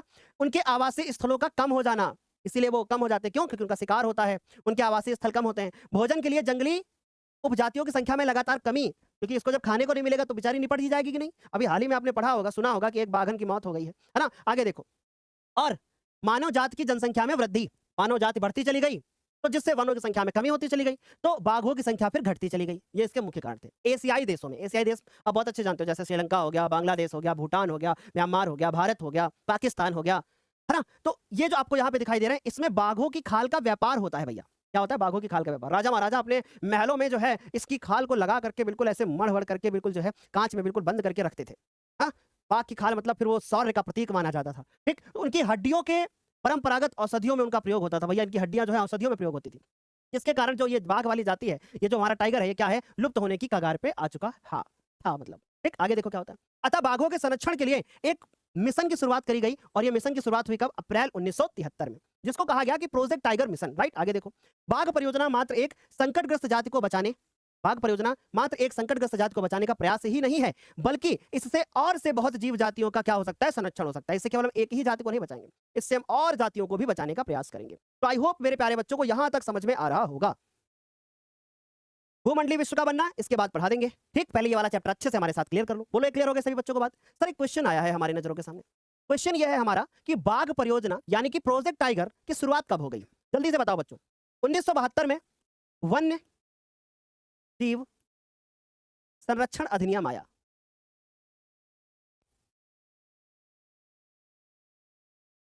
ठीक, और 1973 में ये हमारा बाघ परियोजना आई। ठीक, 1974-75 में कछनाही। तो ये बात आपको बहुत अच्छे से समझ में आ गया होगा कि करेक्ट आंसर क्या हो जाएगा? 1973। आराम से समझ में आ गया। आगे चलो बच्चों। अब हमारे पास एक क्वेश्चन आता है, और यहां से एक क्वेश्चन ना 100% बनेगा पेपर में, कि आपसे एक कोई भी राष्ट्रीय उद्यान आपको दे दिया जाएगा। एक कोई भी दे देंगे, चाहे वो सरिस्का दे देंगे, चाहे काजीरंगा दे देंगे, चाहे जिम कार्बेट यानी कि रामगंगा दे देंगे, है ना? इसी प्रकार से और आपको बहुत सारे दे देंगे, और आपसे क्वेश्चन पूछ लेंगे, पूछेंगे कि सरिस्का बाघ रिजर्व किस राज्य में स्थित है? बताइए, देखते हैं पता है कि नहीं आपको। यानी अब मैंने क्या किया, टॉपिक पढ़ाने से पहले आपसे क्वेश्चन पूछ लिया। अब देखते हैं आप बता पाते हैं कि नहीं। दे दिया सर आपने पुलिस का, देखते हैं बता पाते हैं कि नहीं। फिर एक साथ में सारे बता दूं आपको। ये मैंने आपके साथ थोड़ा सा गेम खेला है, क्यों? ताकि आपको पता है कि नहीं वो आप बता पाते हैं कि नहीं, देखते हैं। ठीक है, फटाफट से बता दो। क्या पूछा गया कि सरिस्का बाघ रिजर्व किस राज्य में स्थित है? सरिस्का, रिस्का, रा से राजस्थान, यानी करेक्ट जो आंसर हो जाएगा हमारे पास वो क्या हो जाएगा? राजस्थान। तो करेक्ट आंसर क्या हो जाएगा? राजस्थान। ऑप्शन सी लिख रहे हैं, 48%, बहुत अच्छी बात है। अब यहां पर हमारे पास सारे एक साथ लिख देते हैं हम आपको कि भारत में बाघ आरक्षित क्षेत्र उत्तराखंड में अगर आप जाओगे तो उत्तराखंड में हमारा मिलता है जिम कार्बेट राष्ट्रीय उद्यान, जिसका नया नाम आया है अभी पिछले वर्ष ही, जिसका नया नाम आया है रामगंगा नेशनल पार्क, और इसीलिए ये इंपॉर्टेंट है इस साल पेपर के लिए। ठीक, इसीलिए मैंने लिख दिया नया नाम। ठीक, अरे बात सुनिए, यहाँ पे एक और भी पार्क है जो आपसे पूछा जा सकता है, जिसका एक और पार्क है जिसका नाम है राजा जी नेशनल पार्क। राजा जी नेशनल पार्क। ओहो, बड़े तेज हो रहे हो राजा जी। ये बात समझ में आ रही है कि नहीं? राजा जी नेशनल पार्क। आगे देखो क्या है हमारे पास। पश्चिम बंगाल में अगर बात करें बच्चों, तो आपको बहुत अच्छे से पता है कि पश्चिम बंगाल में एक सुंदर महिला है जो कि वहां की पॉलिटिक्स के लिए फेमस है। नाम नहीं लूंगा, बहुत अच्छे से जानते हो, बहुत सुंदर महिला है ना। तो हमने क्या लिया? सुंदरवन राष्ट्रीय उद्यान। ट्रिक बनाई याद करने की। मध्य प्रदेश में, अब आप बहुत अच्छे से जानते हो, मध्य प्रदेश कान्हा राष्ट्रीय उद्यान। ठीक, आगे देखो अगला। अब अगला है हमारे पास राजस्थान। राजस्थान में कौन? सरिस्का वन्य जीव पशु विहार। ठीक, अगला असम। असम में अगर बात करें बच्चों, मानस और काजीरंगा। ठीक, केरल में कौन? पेरियार बाघ रिजर्व क्षेत्र। तो ये आप एक बार स्क्रीनशॉट ले लेना, इसको अच्छे से नोट कर लेना। ठीक है, आगे बात समझ में? हाँ, स्क्रीनशॉट ले लो, यहां से बनेगा क्वेश्चन आपके पेपर में। ले लिया? आगे देखो सर, एक क्वेश्चन है, एक क्वेश्चन हमारे पास कि जिम कार्बेट नेशनल पार्क, यानी कि प्यारे बच्चों सवाल यह है कि ये किस राज्य में है? अभी हमने आपको बताया है, जल्दी से आंसर कीजिए और बताइए कि इसका क्या जवाब होगा। जल्दी से बताइए कि इसका क्या जवाब होगा। मिजोरम, मध्य प्रदेश, असम, उत्तराखंड क्या होगा? देखो, मिजोरम में तो हमने बताया नहीं, मध्य प्रदेश में कान्हा है, उत्तर प्रदेश में जिम कॉर्बेट या फिर जिसका नाम रामगंगा नेशनल पार्क है, असम में काजीरंगा है जैसा मैंने आपको बताया, और मानस। ठीक, आ रही बात समझे? तो ये आप अच्छे से नोट कर लोगे। क्लियर हो गया यहाँ तक सारे बच्चों को? आगे चलें, आगे चलते हैं बच्चों।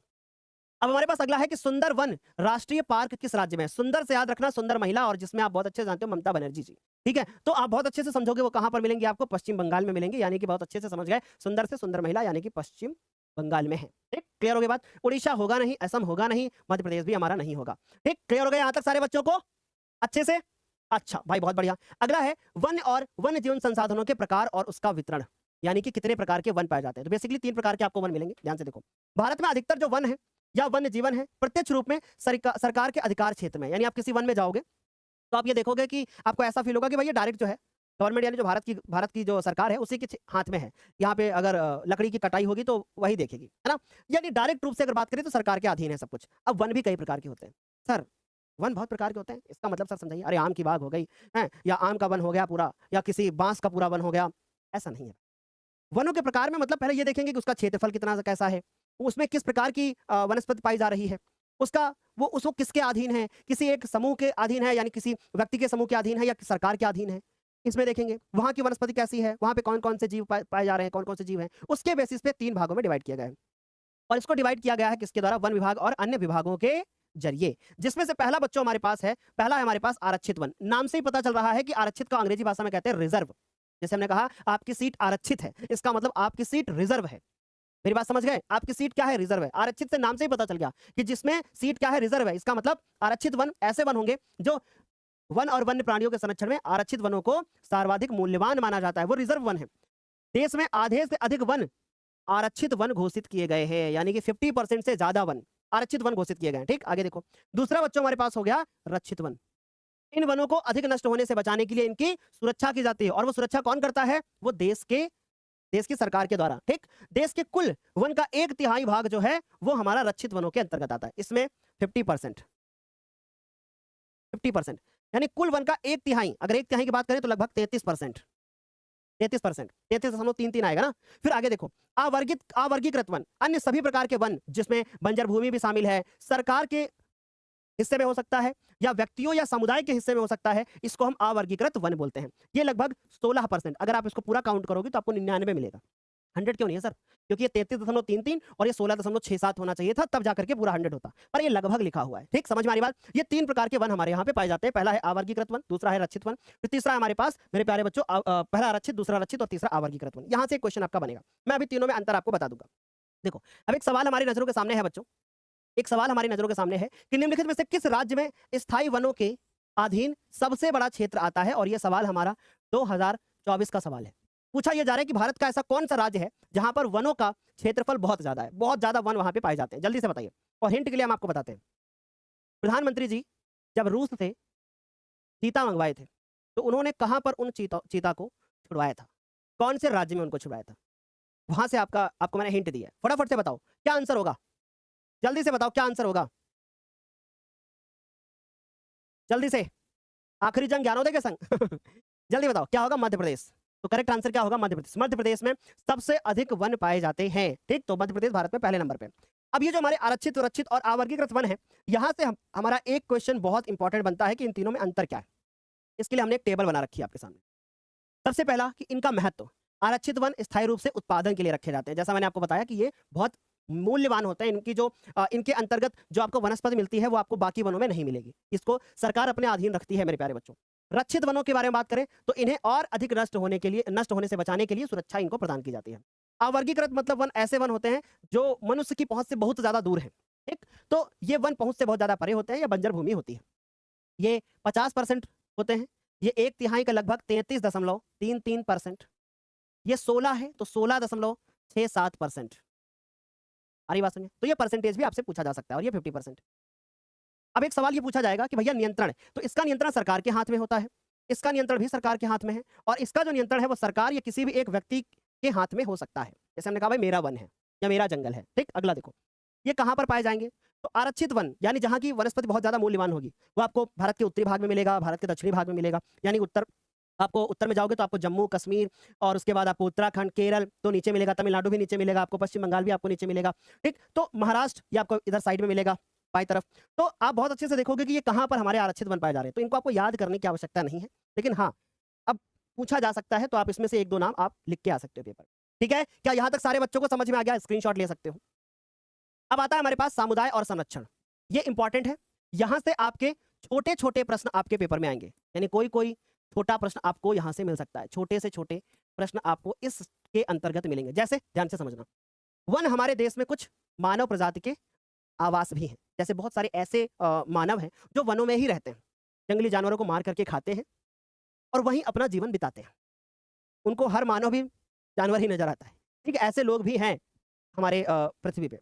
भारत के कुछ क्षेत्रों में स्थानीय समुदाय दीर्घकाल से यानी लंबे समय से अपनी जरूरत को पूरा करने के लिए सरकारी अधिकारियों के साथ मिलकर के अपने आवास स्थलों के संरक्षण में क्या है जुटे हुए हैं। यानी भारत के कुछ ऐसे क्षेत्र हैं जहां पे बहुत लंबे समय से लोग अपनी जरूरत को पूरा करने के लिए सरकार के अधिकारियों के साथ में मिलकर के कहां रह रहे हैं, आवास स्थलों के संरक्षण में जुटे हुए हैं। किसके आवास स्थलों के संरक्षण में? खुद के आवास स्थलों के संरक्षण में जुटे हुए हैं। ठीक, उसके बाद दूसरी चीज, सरिस्का बाघ रिजर्व में राजस्थान के गांव के लोग वन्य जीव संरक्षण अधिनियम के तहत वहां के खनन कार्य बंद करवाने के लिए संघर्षरत हैं। अब ये पॉइंट बहुत इंपॉर्टेंट है, बहुत अच्छे से समझ, मैं समझाने की कोशिश करता हूं। राजस्थान में जो सरिस्का बाघ रिजर्व है, वहां पर जो लोग हैं, वो लोग खुद कहते हैं कि भैया इस सरिस्का बाघ रिजर्व में जो कि राजस्थान में है, मैं इसमें स्वयं शामिल हूं। यदि आप पेड़ों को काटोगे, यदि आप जानवरों को मारोगे, तो मैं आपके खिलाफ खुद ही एक्शन ले लूंगा। समझ में आ रही बात? यानी कि वहां के जो लोग हैं वो खुद ही जानवरों की रक्षा, पेड़ पौधों की रक्षा में क्या है, शामिल है। आगे देखेंगे, अगला ध्यान से देखो, हिमालय में प्रसिद्ध जो आपको चिपको आंदोलन, अब बहुत अच्छे से समझना, चिपको आंदोलन। अब चिपको आंदोलन क्या था, थोड़ा सा शॉर्ट में समझेंगे फिर डिटेल में आगे है। चिपको आंदोलन एक प्रकार का ऐसा आंदोलन था जो कि गौरा देवी और सुंदरलाल बहुगुणा जोशी के द्वारा चलाया गया था। इसमें क्या था कि अंगूर की बाग थी, लोग उस अंगूर की बाग को काट रहे थे। क्यों काट रहे थे? इसलिए काट रहे थे कि भैया उनको खाली स्पेस चाहिए था। लेकिन वहां के जो लोग थे वो अंगूर के पेड़ों से चिपक गए। उन्होंने कहा कि भाई आप इन पेड़ों को नहीं काट सकते, यही हमारी धरोहर है। समझ में आ रही बात? तो इसलिए चिपको आंदोलन प्रसिद्ध हो गया। डिटेल में आगे डिस्कस करेंगे। ठीक, ये हम आपको समझाने की कोशिश कर रहे हैं कि किस प्रकार से लोगों का जो समूह है वो संरक्षण में हेल्प करता है। आगे देखो, टिहरी। अब यहां से छोटे छोटे से क्वेश्चन, जैसा मैंने आपको बताया था, मैंने क्या कहा, टिहरी। टिहरी में किसानों का बीज बचाओ आंदोलन। अब ये टिहरी कहां पड़ता है भैया? टिहरी बांध आपने सुना होगा, है ना? तो जो टिहरी है, टिहरी में किसानों का बीज बचाओ आंदोलन। अब एक क्वेश्चन पूछा जाएगा आपसे पेपर में कि जो बीज बचाओ आंदोलन था वो कहां पर चला गया, तो भाई वो टिहरी में। ठीक, अब बीज बचाओ आंदोलन का मतलब क्या था, मैं शॉर्ट में समझाता हूं क्योंकि किताब में डिटेल में नहीं है, बस केवल एक लाइन लिखी हुई है और अलग से लिख करके नहीं आएगा। और मान लो अगर आ भी गया तो आपको पता होगा, लोग अपने खेतों में बीज डालते हैं, उस बीज से फसल तैयार होती है। लेकिन जो नए लोग आए थे उन लोगों ने क्या किया, उन लोगों ने उस खेत में कुछ रासायनिक उर्वरकों का ऐसा प्रयोग शुरू कर दिया जिससे वो जमीन जो होती थी वो खराब होती थी और साथ ही साथ में जो फसल तो बढ़िया पैदा होती थी, लेकिन जो बीज होते थे, उसके जो बीज होते थे वो बीज कहीं ना कहीं से क्या हो रहे थे, नष्ट हो रहे थे। जैसे एक एग्जांपल आपको और समझाते हैं, आप खुद रिलेट करके देखोगे। कभी अपने पिताजी से पूछना, अगर वो किसानी करते हैं तो वो आपको इसके बारे में डिटेल में बताएंगे, मैं बताता हूँ। और आप खुद पिताजी से पूछ, जैसे पहले खेती होती थी तो लोग क्या करते थे, गेहूं ले लिए, उसको खेत में बुआई कर दिया। बुआई करने के बाद जो फसल पैदा हुई, उस फसल से बढ़िया अपना भरण पोषण भी किया, खाया पिया भी और बचा करके भी रख लिया और बोले कि अब इसी गेहूं को फिर से खेत में बुआई करेंगे, फिर फसल पैदा करेंगे। ऐसा पहले होता था, ऐसा अभी भी होता है। लेकिन अब चूंकि खेतों में उर्वरक का इस्तेमाल ज्यादा हो रहा है, तो इससे क्या हुआ कि जो गेहूं पैदा होता है वो वापस से जब बुआई किया जाता है तो उतना पावरफुल नहीं होता है, उतना दमदार नहीं होता है। क्यों? क्योंकि मिट्टी तो ऑलरेडी कमजोर हो चुकी है उर्वरकों का प्रयोग ज्यादा करने से। इसलिए बीज बचाओ आंदोलन ये बताता है कि रासायनिक उर्वरकों का प्रयोग ना करिए, उसके बिना कृषि उत्पादन आप करिए। बात समझ में आ रही है क्या? यहां तक सभी को क्लियर हुआ गया? हो गया अच्छे से? आगे देखो, भारत में संयुक्त वन प्रबंधन कार्यक्रम की शुरुआत हुई और ये कब हुई? 1988 में, जब उड़ीसा राज्य में ने संयुक्त वन प्रबंधन का पहला प्रस्ताव जो है वो पारित किया। बहुत अच्छे से समझना, इसके अंतर्गत जो वन छरित वनों के बचाव के लिए कार्य किया जाता था। यानी अब ये सवाल आ सकता है कि उड़ीसा राज्य के अंतर्गत संयुक्त वन प्रबंधन की शुरुआत कब हुई? 1988 में हुई, जिसके अंदर उन वनों को की रक्षा की जाती है जो वन कैसे हैं, हमारे छरित वन, यानी कि ऐसे वन है जो नष्ट हो रहे हैं। और गांव के स्तर पर संस्थाएं भी बनाई जाती थी जिसमें ग्रामीण और वन विभाग के अधिकारी संयुक्त रूप से मिलकर के वनों के संरक्षण में काम करते थे। ये बात सारे बच्चों को क्लियर हो गई होगी। देखो, अब कुछ ऐसे बच्चे होंगे जिन बच्चों को ऐसा फील हो रहा होगा, भाई बहुत सिलेबस है। सर सवाल है एक, कुछ बच्चों को ऐसा फील हो रहा होगा कि भाई बहुत ज्यादा थ्योरी है, हम कैसे इसको तैयार करेंगे? तो भाई एक चीज बहुत अच्छे से समझ लो, यह है सोशल साइंस। और क्लास 10th में सोशल साइंस यदि आपको कठिन लगती है तो इसका एक कारण हो सकता है, और वो एक कारण यह है कि आपने अभी तक कभी भी सोशल साइंस को सीरियस नहीं लिया। क्या 9th में आप लोगों ने ये पढ़ा था कि लोकतंत्र क्या होता है? क्या 9th में आपने फ्रांसीसी क्रांति पढ़ी थी? क्या 9th में आपने सोशल साइंस को सीरियस लिया था? इसका आंसर होगा नो। क्लास 10th में आए, आपने अचानक से एक चीज फील की कि भाई अब सब्जेक्ट को रटने से काम नहीं चलेगा, इसको समझना पड़ेगा। और फिर जब आपने सामाजिक विज्ञान को समझने का प्रयास किया तो आपको ऐसा फील हुआ कि भाई ये तो एक ऐसा सब्जेक्ट हो गया है जो सब्जेक्ट अब हमारे लिए सबसे बड़ी मुसीबत बनता हुआ आ रहा है। ये कारण है सामाजिक विज्ञान का अच्छे से आपका ना तैयार होना। और मैं आपको गारंटी दिलाता हूँ, ये 22 के 22 चैप्टर जब एक बार हम आपके साथ डिस्कस कर लेंगे ना, तब आप बोलोगे सर वास्तव में आप सही कह रहे हो। ये 22 चैप्टर हमें बहुत अच्छे से तैयार हो रहे हैं और आप इनको बहुत अच्छे से तैयार करवा रहे हैं। अब मैं ना आपको स्क्रीन पे एक बहुत प्यारी सी चीज़ दिखाने जा रहा हूँ। मेरा कंप्यूटर मैं खुद ही चला रहा हूँ यहाँ से खड़ा-खड़ा, और वो सामने कंप्यूटर है, वहाँ से मैंने एक फ़ाइल सेंड की और वो फ़ाइल आ गई इसमें, ठीक? ये देखो, और मैं आपको एक चीज़ दिखाने जा रहा हूँ, ठीक? और ये क्यों आपको दिखाने जा रहा हूँ, कारण के साथ बताता हूँ। बस 1 सेकंड रुकना, 1 सेकंड रुकना, डाउनलोड हो रही है। ये देखो, ये पीडीएफ आपको लिखा हुआ दिख रहा होगा इसमें, आप इसको ध्यान से देखो। दिख रहा है आपको? इतिहास के 2 चैप्टर पढ़ा चुका हूँ, भूगोल के 2 हो गए, ये 2 पढ़ा चुका हूँ, ये 2 हो गए। बचे हुए जो चैप्टर हैं, 8 चैप्टर मैंने पढ़ा दिया आप लोगों को। बचे हुए जो, और ये पीडीएफ ना आज ही मैंने निकाला है और हमने स्वयं जहाँ मैं बैठता हूँ उसके सामने लगाया है कि भाई कौन से चैप्टर मैंने पढ़ा दिया और कौन से पढ़ाने हैं। इसका मतलब आप ये सोच करके देखो कि तुम्हारी पढ़ाई के लिए हम स्वयं कितना सीरियस हैं। आप अंदाजा लगाओ, तुम्हारी पढ़ाई के लिए हम स्वयं कितना सीरियस हैं, क्योंकि हमने अपने जहाँ मैं बैठता हूँ उसके सामने मैंने पोस्टर लगा रखा है कि भाई how many number of chapters covered by me, और कितने बाकी हैं। समझ में आ रही बात? क्लियर हो गया? तो अब बहुत अच्छे से समझ लो कि हम आपको एक-एक चीज़ बताएँगे, चाहे वो आसान हो, चाहे कठिन हो, आपको कैसा भी फ़ील हो, लेकिन पेपर के लिए इंपॉर्टेंट होगी। हम हर समय मौज-मस्ती मज़ाक बिल्कुल भी नहीं करेंगे बच्चों, क्योंकि पेपर हमारे लिए सर्वोपरि है, ठीक? हमने कहा, और ये आपकी रिस्पॉन्सिबिलिटी है कि आप इसको अच्छे से नोट करोगे, अच्छे से समझोगे। वन हमारी सहायता करते हैं, मिट्टी का कटाव रोक करके, बिल्कुल। आपने संसाधन वाले भी चैप्टर में मेरे से पढ़ा है कि भैया जो वन होते हैं, यानी जो पेड़-पौधे होते हैं, वो मिट्टी के कटाव को रोकते हैं। इनसे बाढ़ रुक जाती है, पता है? बाढ़ भी रुकती है इनसे। ये पानी को भी रोकते हैं, क्योंकि इससे मिट्टी नहीं कटती है। वर्षा की मात्रा बढ़ा देते हैं। यानी कि जो वन होते हैं वो हमारी हर तरह से क्या करते हैं, सहायता करते हैं। इनमें से सभी प्रकार से वन हमारी सहायता करते हैं। आगे चलेंगे बच्चों। अब है कि पवित्र पेड़ों के झुरमुट। अब भैया ये झुरमुट सुनते ही मुझे याद आता है कि भैया ये झुरमुट है क्या? हाँ, झुरमुट का अर्थ यहाँ पे है देवी देवताओं के वन। देवी देवताओं के वन या उनके पेड़ पौधे। अब इसको समझने की कोशिश करना। मैंने क्या कहा? पवित्र पेड़ों के झुरमुट, यानी कि ऐसे वन जिनमें यह माना जाता है कि ये पेड़ को मत काटो, इसमें देवी देवताओं का क्या होता है, उपवास होता है। जैसे फॉर एग्जांपल हमने कहा कि बरगद का पेड़, यदि आप बरगद का पेड़ काटोगे तो आपके घर में, यदि आप ब्राह्मण हैं तो आपके घर में मना कर दिया जाएगा कि भाई आप इसको मत काटो। ब्राह्मण है, ठाकुर हैं, या किसी भी जात समूह से हैं, आपके माँ बाप उसको मना करेंगे, भाई इस पेड़ को मत काटो। मुस्लिम समाज में उसको काटा जाता है, मैं उसको खिलाफ नहीं हूँ। जिस धर्म में जो आस्था है उस आस्था के खिलाफ, उस आस्था के हिसाब से आपको तैयार किया जाता है। आप, आपके जो माँ बाप करते हैं वो आप करते हैं। हमें आप सही गलत कहने का कोई भी अधिकार नहीं रखता। समझने का प्रयास करें। हमने कहा पवित्र पेड़ों के झुरमुट, यानी कि देवी देवताओं के वन। ये ऐसे वन होते हैं जहां पे देवी देवताओं के का वास होता है, ऐसा कहा जाता है। समझे? ऐसा हम नहीं करें, ऐसा कहा जाता है, ठीक? विविध और दुर्लभ जातियों की संपत्ति। जैसे एक एग्जाम्पल हमने ले लिया पीपल। आपने सुना होगा कि उत्तर प्रदेश में बहुत कुछ ऐसे जिले हैं जहां पे शादियों के समय पर जो छूल एक पेड़ होता है, छूल, जिसमें कुसुम, कुसुम नहीं, टेशु, टेशु के फूल होते हैं, सुना होगा आपने। या आप बिहार चले जाइए, उड़ीसा चले जाइए, आपने वहां पे सुना होगा कि आम के वृक्ष से, कि आम, और आम का जो, मैं बिहार में से हूं नहीं इसलिए मुझे ज्यादा पता नहीं है, जो किताबों में पढ़ा वही जानता हूं। बिहार में जो है ना, जो आम का वृक्ष होता है उसकी उपस्थिति में विवाह होता है। या आपने सुना होगा कि उत्तर प्रदेश में या बहुत सारे और ऐसे आपको राज्य मिल जाएंगे जहां पे अगर शादी होगी तो आंगन में आम के वृक्ष का एक जो टहनी होती है वो लगा दी जाती है। आम के जब नवरात्रि स्टार्ट होती है तो आम के पत्ते जो हैं वो दरवाजे के ऊपर लटकाए जाते हैं। आपने सुना होगा ना? तो वो हम आपको यहाँ समझाने की कोशिश कर रहे हैं कि ये आस्था क्यों है। इस आस्था से भी वन्य जो वन्य जीव है उनका संरक्षण हो रहा है। कैसे? क्योंकि वन नहीं कट रहे। समझ में आ रही बात आगे एक्सप्लेन करें। आप राजस्थान चले जाओ, जहां पे जो हिरन है ना उसको लोग अपने घरों में पालते हैं। समझ रहे हो? तो ये क्या समझाने की कोशिश हो रही है कि प्रकृति की पूजा भी सदियों पुराना एक जनजाति विश्वास है, जिसका आधार है हर रूप से प्रकृति की क्या करना, रक्षा करना। ये अच्छा ही है ना? और इन्हीं विश्वासों ने विभिन्न वनों के मूल और कौमार्य रूप से उनको बचा करके रखा हुआ है। समझ में आ रही बात? जिन्हें हम पवित्र पेड़ों के झुरमुट यानी कि देवी देवताओं के वन कहते हैं।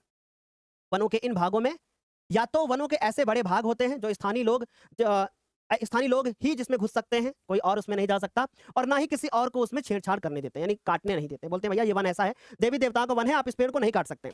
आप किसी एक गांव में चले जाओ उत्तर प्रदेश के, जहां पे पीपल का वृक्ष हो, और आप उस पीपल के वृक्ष को काटने के लिए तैयार हो जाओ और गांव से जरा बच के निकल आओ, नहीं आ सकते।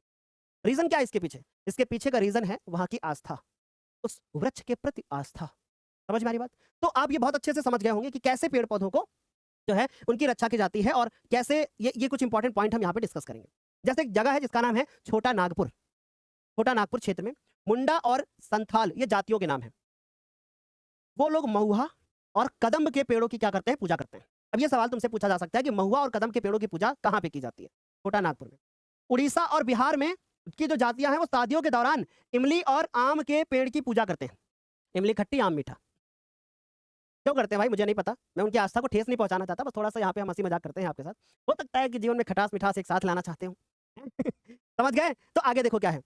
हम में से बहुत से व्यक्ति पीपल और वट वृक्ष यानी कि बरगद के पेड़ की क्या करते हैं? पूजा करते हैं। राजस्थान में अगर आप गांव चले जाओ, उस गांव में बिश्नोई रहते हो। बिश्नोई समझते हो? जैसे रवि बिश्नोई क्रिकेटर हैं बॉलर भारत में।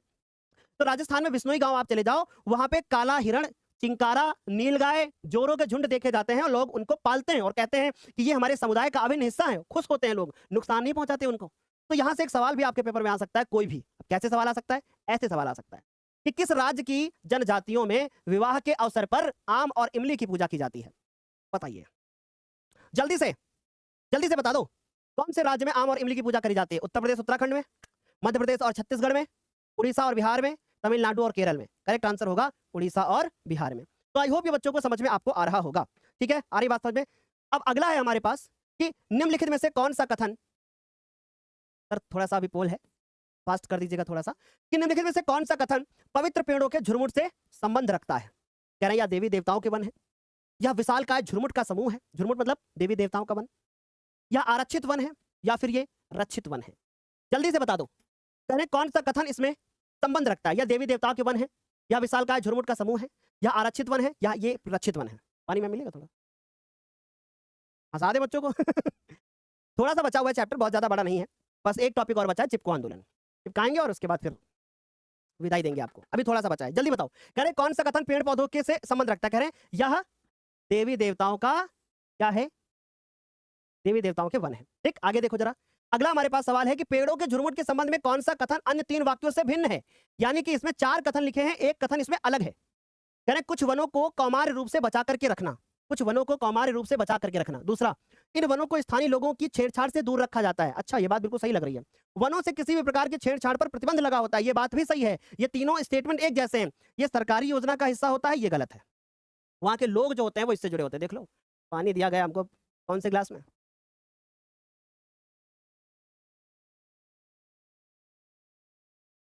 बस यहाँ पे स्टील के प्लास्टिक के ग्लास में पानी दिए हैं। प्लास्टिक मना है, बैन है, अभी जेल हो जाएगी हमको मैडम। पता नहीं कौन सी 50 माइक्रोन से ज्यादा अगर प्लास्टिक मोटी हुई, बैन है बेटा उस पर। चलो देखो आगे बात समझ में। तो ये सरकारी योजना का एक हिस्सा है। अब हमारे पास एक टॉपिक आता है जिसका नाम है चिपको आंदोलन। भाई चिपको आंदोलन क्या है?